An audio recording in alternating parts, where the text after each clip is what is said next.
हे इस्लामी संकट आणि तुमचं जीवन हे इतकं एकरूप आहे. अंधार आणि प्रकाश असाच इस्लामचा आणि हिंदू समाजाचा संबंध आहे. हे इतिहासपूत सत्य आहे. इतकं भयान पद्धतीने वाढतंय. जगात टिकायचं असेल तर पहिल्यांदा इस्लामचा स्वभाव काय आहे, हिंदूंचा स्वभाव काय आहे ह्याचा जाणीव हिंदूंना असलीच पाहिजे. आपल्यावरती एक नकळत सध्या संकट येत आहे आणि ते इस्लामचं संकट आहे. कोणचं संकट? ते हिंदूंच्या अज्ञानामुळं, नादानपणामुळं, स्वार्थीपणामुळं, देशद्रोही वृत्तीमुळं, आत्मघातकी स्वभावामुळे आहे. 1950 साली या देशात पहिली शिरगंटी झाली. 60 साली दुसरी, 70 साली तिसरी, 80 साली चौथी, 90 साली पाचवी. शिरगंटी म्हणजे जिवंत असलेले स्त्री पुरुष त्यांची लोकसंख्या मोजली गेली वय लक्षात न घेता.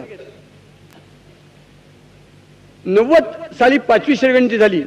त्यानंतर 1994 साली एक कंपॅरेटिव्ह स्टडी ऑफ 5 सेन्सस म्हणजे शिरगंटी, त्या 5 शिरगंटीचा तौलनिक अभ्यास म्हणून एक पुस्तक लिहिलं गेलं. प्राध्यापक Shirsikar, head of the sociology department, Pune विद्यापीठ. ते पुस्तक वाचलं. तुम्ही वाचू शकता, विकत घेऊ शकता. काय त्याच्यात दिलंय त्यांनी दिलंय 1950 साली या देशात स्वातंत्र्य मिळून 3 वर्ष 4 महिने झाल्यानंतर जी शिरगंटी झाली त्याच्यात हिंदू लोकसंख्या 96% होती. पाकिस्तान, बांगलादेश, ब्रह्मदेश, नेपाळ, लंका बाजूला. उरलेल्या हिंदुस्थानात 96% हिंदू होते. 50 साली 2.25% मुसलमान होते, 0.5% ख्रिश्चन होते. 60, 70, 80, 90 मध्ये काय झालं? 0.5% ख्रिश्चन होते, ते 3.5% झाले, 7 पट वाढले. 2.25% मुसलमान होते 50 साली, ते 90 साली 17.5% झाले. म्हणजे किती पट? 9 पट. 2.5 की पाठ आहे. 2.25चा पाडा माझा पाठ नाही. 1 अर्थ 2 अर्थ 5, 3 अर्थ 7.5, 4 अर्थ 10, 5 अर्थ 12.5, 6 अर्थ 15, 7 अर्थ 17.5. 7 वेळा पाव जास्त मोजला. 7 अधिक 1.25 बरोबर 9 पट. मुसलमान 9 पट वाढले. हिंदू 50 साली 96% होते. हिंदू 1990 सालच्या सेन्सस मध्ये 78% आले.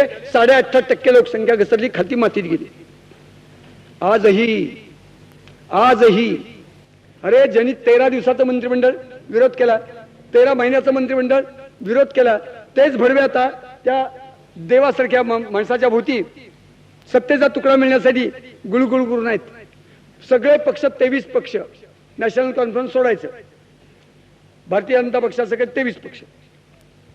तर 23 पक्षाचे नेते हिंदू, अनुयायी हिंदू, प्रादेशिक पक्ष, त्यांनी त्या अटल बिहारी वाजपेयी नावाच्या पंतप्रधानाला 3 अटी घातल्या. तर आमचा पाठिंबा, नाही तर नाही.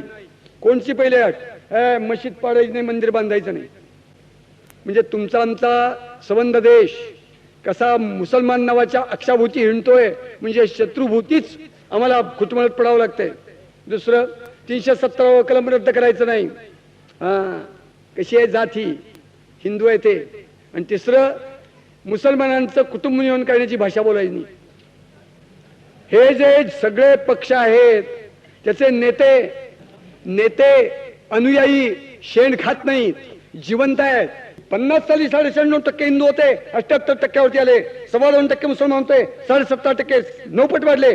0.5% ख्रिश्चन होते, 3.5% झाले, 7 पट वाढले.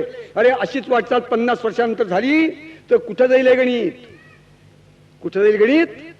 एक सांगतो, स्ट्रगल फॉर इंडिपेंडन्स नावाचं मौलाना अबुल कलाम आझाद नावाचा एक राष्ट्रीय मुसलमान होऊन गेला. मला राष्ट्रीय मुसलमानी शब्दप्रयोगच कसा तरी वाटतो.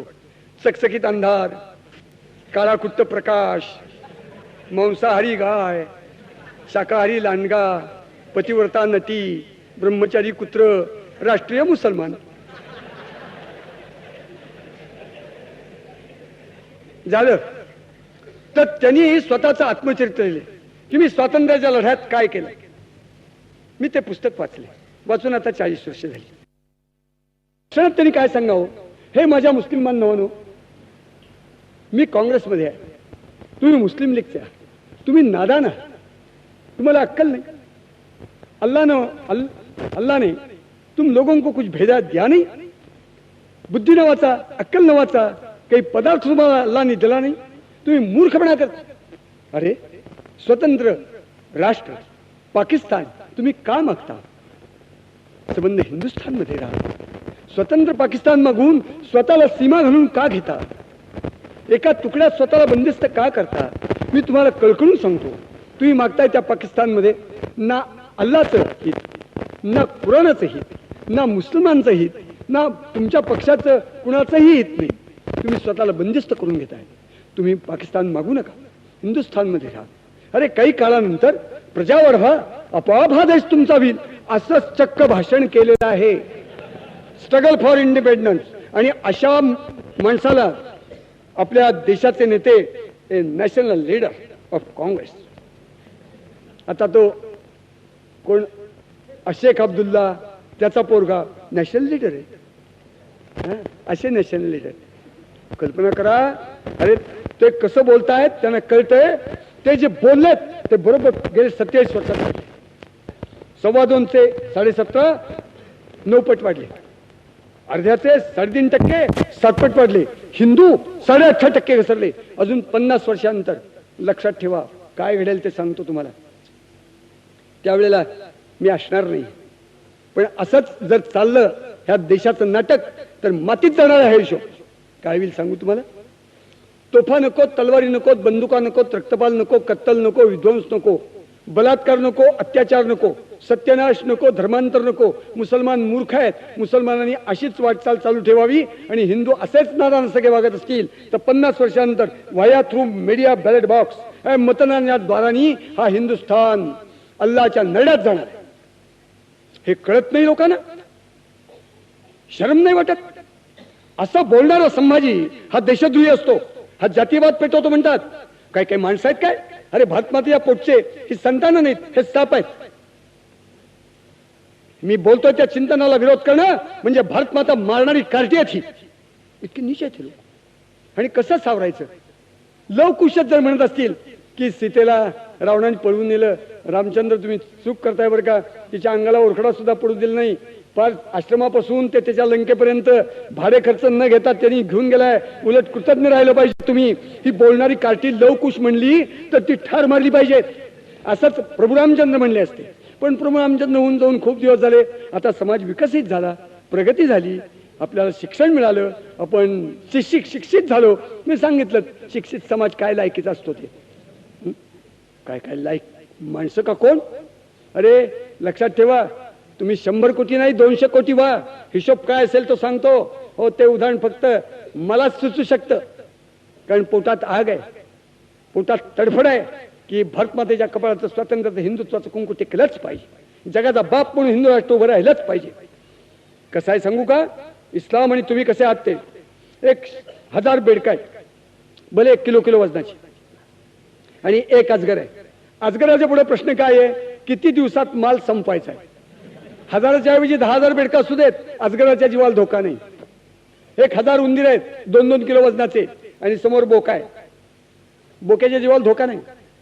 किती दिवसात माल संपवायचा एवढीच समस्या आहे त्याच्या पुढे. अरे 1000 ससे आहेत आणि 1 कुत्रा आहे. 1000 कोकरं आहेत, हरणाची पाडसं आहेत, गाईची वासरं आहेत आणि 1 लांडगा आहे. 1000 गायी आहेत, 1 वाघ आहे, 1000 हत्ती आहेत आणि 1 सिंह आहे. सिंह, वाघ, लांडगा, कुत्रा, बोका, अजगर यांना कसलाही जीवाला धोका नाही. फक्त समस्या माल किती दिवसात संपणार. हे जे आहेत बेडूक, उंदीर, ससा, वासर, गाई आणि हत्ती, काय पेटवायची त्यांची संख्या. तुमची आमची संख्या 100 कोटी आहे. अरे इस्लामचा क्रूरपणा लव मात्र कमी नाही, आणि तुमचा गांडूपणा लव मात्र ढासळत नाही, वाढत चाललेला आहे. कसं टिकाव हे राष्ट्र. आपलं स्वातंत्र्य मिळालं, अटल बिहारी वाजपेयींच्या सारखा एक संन्यस्त देशभक्त मनुष्याला 13 दिवस त्यांचं राज्य होतं. मग ते पडलं. ते 13 महिने जे राज्य होतं त्या काळातल्या निवडणुका झाल्या. मग निवडणुका झाल्या, त्या निवडणुकीनंतर 13 महिने मंत्रिमंडळ टिकलं. तर निवडून आलेल्या 546 खासदारापैकी, सध्याचं बोलतोय, रक्तगट बदलला नाही, 546 खासदारापैकी 57 जणांनी स्वतःच्या सहीनी हे सगळे 57 गधडे किडे हे हिंदू आहेत, निराळ्या पक्षातले आहेत, आपले आहेत. त्यांनी एक अर्ज केला पंतप्रधानांच्याकडं की 8 जुलै 1497 वास्कोडी गामा रेस्टल बंदरातनं, पोर्तुगीजांच्या देशातल्या बंदरातनं निघून जहाज घेऊन गोव्याला येऊन लागला 10 महिन्यानंतर 1498ला. 1498 पासून ते आत्ता 1998 500 वर्षाचा पोर्तुगीजांचा आणि आपला ऋणानुबंध आहे. आणि जगाच्या पाठीवरती मानवतेचे पुजारी आहोत आपण. त्यांचा हा आपला राष्ट्रातला जो संबंध आहे तो 500 वर्षाचा आहे. लक्षात घेता ते ऋणानुबंध दृढ करण्यासाठी आपण महोत्सव साजरा करूया असा अर्ज केला. पोर्तुगालशी आपले ऋणानुबंध कसले आहेत हो? काही लाज शरम, अन्न खातात का गु खातात? एक कुत्री, आणि अशी कुत्री निवडून देणारी कोट्यवधी मतदार प्रजा आहे इथं. पोर्तुगीजांचे आपले 500 वर्षाचे ऋणानुबंध दृढ करण्यासाठी स्वातंत्र्य हरण करून तिथे त्यांनी राज्य स्थापन केलं आणि इतकं नंगा नाच असलेलं राज्य केलं. त्याचं उदाहरण तुम्हाला सांगतो. त्या गोव्यामध्ये एक स्वीडिश मिशनरी आला. तो वयाच्या 28व्या वर्षी आला. 82 वर्षापर्यंत तो जगला. 1582 साली तो गेला. त्याचं नाव सेंट झेवियर. या सेंट म्हणजे संतांनी केलं काय तिथं, तर त्यांनी धर्मांतर केलं.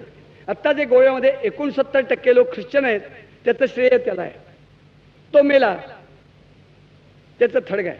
त्या थडग्यात त्याचं मृत झालेलं शरीर रासायनिक मसाले भरून ठेवलेलं आहे.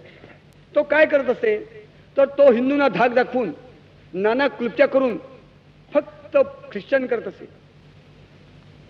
त्याची पद्धत, अनेक पद्धतीत त्याचा हा एक उपाय की विहिरीत पाव टाकायचे, बायका पळून न्यायच्या, प्रजोत्पादन करायचं, हिंदूंना मारायचं, कत्तली करायच्या, धर्मांतर करायचं, आम्हीच दाखवायचं. जे सध्या चालू आहे ते त्यावेळेला तो करत होता. आणखीन एक त्याचा उपाय होता, जिथे शक्य तिथे करायचा. एखाद्या गावात जायचा, गावाच्या विशीच्या आत शिरायच्या वेळेला एक मोठं चुलवण पेटवायचा. ख्रिश्चन मिशनरी इतिहास, गोरेगाव मुंबई पूर्व, मसुराश्रम पुस्तकं विकत घ्यायची आणि वाचायची. इतिहास आहे तो, भाकर कथा नाहीत, चांदोबातल्या गोष्टी नाहीत.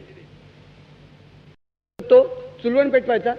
त्या मोठी काहील, त्या काहिलीमध्ये एखाद्या जत्रेत यात्रेत खीर करतात तसली काहील ते उकळत ठेवायचा. गावात जायचा आणि सांगायचा की मी तुमच्या गावात 10 वेळा आलो, तुम्हाला मी अति अगत्याने प्रेमाने सगळं समजावून सांगितलं.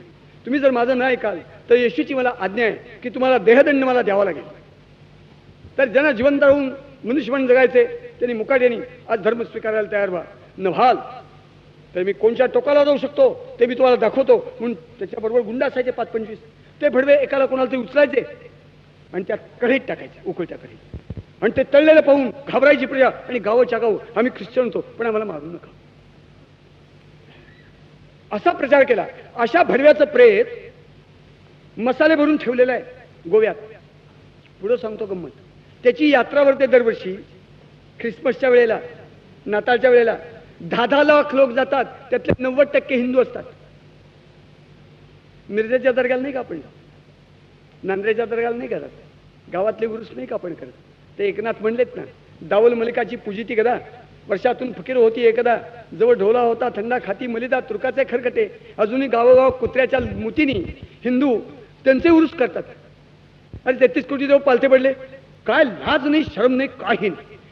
76वं आक्रमण सध्या चालू आहे आपल्या लोकशाहीच्या मार्गाने, हो, व्यापाराच्या मार्गाने, रणांगणाच्या मार्गाने, संस्कृतीच्या धर्माच्या मार्गाने. तसं लोकशाहीच्या मार्गाने आक्रमण सुरू आहे. त्या माऊलीबद्दल जगाच्या पाठीवर कोणची स्त्री असो, औरंगजेबाची बायको सनुराई असो, ती सुद्धा मला आई समानच 101%. मुशर्रफ क्रमांक 1चा शत्रू आहे पण त्या भडव्याची आई सुद्धा मला आईच आहे. प्राभिया नारी स्वाई समान. त्या दृष्टीने त्या व्यक्तीबद्दल मी बोलत नाही, पूज्य आहे. शत्रूची सुद्धा माता किंवा बायको राखलीच पाहिजे. तो तुमचा आमचा धर्म आहे. गोष्ट बघा काय नादान. अरे 76वं आक्रमण, 75वं चिन्यांचं 76वं आक्रमण या देशावरती उघड्या बाजारात भर दुपारी 12 वाजता एखाद्याचा खून व्हावा तसा या लोकशाहीचा आधार घेऊन सुरू आहे. पहा, इटली से आई है, रोशनी लाई है, ती बिचारी ना आमच्या गोताची, ना धर्माची, ना संस्कृतीची, ना रक्ताची, काही काही वंशाची काही संबंध नाही. हा देश काय लायकीचा देश आहे काय? तो चर्चिल 15 ऑगस्ट 1947 साली स्वातंत्र्याचा ठराव इंग्लंडच्या पार्लमेंटमध्ये होताना विरोधात उभा राहिला आणि त्यांनी सांगितलं या नादान लोकांना स्वातंत्र्य देऊ नका. अरे हे काय देश आहे काय? हे काय राष्ट्र आहे काय? त्याचं एक प्रसिद्ध वाक्य आहे, who says India is a nation? Not at all, it's a huge population. मी ती वर्णन करते. अशा पार्श्वभूमीवरती हा महापुरुष आहे. कसा आहे तो? कसा आहे तो? अरे इतिहासात तोड नाहीत, जोड नाहीत, तुलना नाही, बरोबरी नाहीत, उपमा नाही. शिवाजी महाराज युगायुगात एकच आहेत. असा हा माणूस एकटाच्या एकटा उठला. आयुष्यात 289 लढाया केलेल्या आहेत. 7 लढायात पराभूत झाले. त्याच्यापैकी 200 पेक्षा जास्त लढाया माझ्या सगळ्या नादान स्वकीयांशी झालेल्या आहेत. स्वकीय विरुद्ध परकीय विरुद्ध कोणीही साथीला नाही. अशा ह्याच्यात काय विलक्षण पोटातली आग असेल या माणसानी असंही तू हिमाचल पसरलेल्या संबंध देशावरती हिरव्या सत्ता, खालती 5 वरती 1, मुघलशाही वरती आदिलशाही, हिमाचशाही, बरीदशाही, निजामशाही, कुतुबशाही मातीत घातली. उघड्या रणांगणात शेकडो लढाया करून मुर्द्यावरती पाय देऊन नसलेलं सिंहासन उत्पन्न केलं. पण हे कशाच्या पार्श्वभूमीवरती? अरे हिंदुस्थानमध्ये इस्लामच्या आक्रमणाचं पाऊल पडल्यापासून शिवशक्तीच्या उदयापर्यंत एकही सिंहासन इस्लामच्या सर्व भक्षक, संहारक, अत्यंत विध्वंसक, अत्याचारी राजवटीमध्ये कोणतंही सिंहासन टिकलं नाही. जळून राख रांगोळी झाली. मस्तकाचे फुटाणे उडले, मस्तकावरचे जिरे टोप आणि राजमुठ पायाखाली चुरडले गेले. कत्तली झाल्या राजांच्या. राज्य नामशेष झाली. एकही हिंदू मात्र रक्षण करणारं स्वाभिमानी राज्य शिल्लक राहिलं नाही. जास्त या विध्वंसात ते नसलेलं राज्य यांनी उत्पन्न केलं. काय ताकद असेल! एक श्लोक आहे पहा, फार अप्रतिम आहे. रथस्य एकम चक्रम भुजगय मिता सप्ततुर्गा निरालंबो मार्ग शरणरहित सारथिरपि रविर्यात्येवांतम प्रतिदिनमुपार्सनमसा क्रियासिद्धीत सत्वे भवति माताम नोपकरणे. अरे निरालंब मार्ग, आधार नाही. पूर्वेकडून पश्चिमेकडे जातो सूर्यनारायण. त्याच्या रथाचं चाके, त्याच्या रथाला चाके, त्याचा सारथी एका पायाने पांगळा. रथाला घोडे 8 नाहीत, विषम 7 घोडे. घोड्यांना आवरण्यासाठी ते पाश म्हणजे लगाम, ते लगाम विषारी सापांचे. आणि केवढा प्रचंड मोठा लांब मार्ग. तरी सुद्धा तो सूर्यनारायण न थकता विश्वाच्या धारणेसाठी जात असतो. अरे हे वर्णन त्या सूर्यनारायणाचं नाही, या शिवसूर्याचं वर्णन आहे. रावण मारला, समस्या संपली. कौरव मारले, समस्या संपली. पण ज्या संकटाला शिवछत्रपतींनी तोंड दिलं आणि ज्या संकटाला शिवछत्रपतींच्या उदयापर्यंत हिंदू समाजात कुणी तोंड देऊ शकलं नव्हतं आणि त्यानंतर सुद्धा आज तागायत कुणी शकलेलं नाही, ती समस्या आहे इस्लाम. काय हो त्या इस्लामचा आणि आपलं वैर काय आहे? काहीच कारण नाही. आपण काय अपराध केला इस्लामचा? काही केलेलं नाही. मग काय? अरे त्यांचा पैसेचा विडा आहे. कोणता विडा आहे? या पृथ्वीच्या पाठीवरती पुरी दुनिया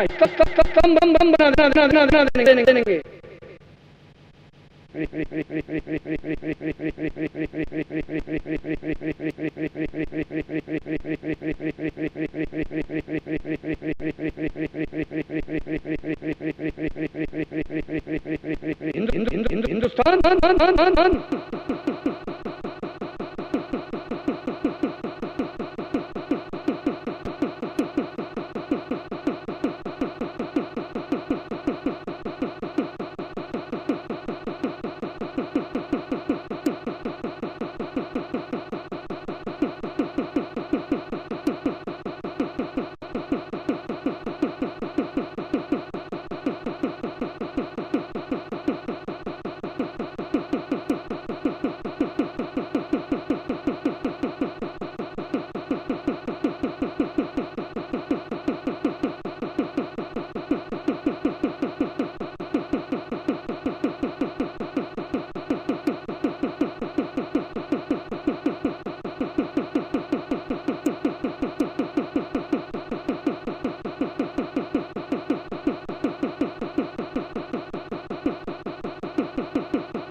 तीन वर्षापूर्वी एकाच्या घरी गेलो होतो.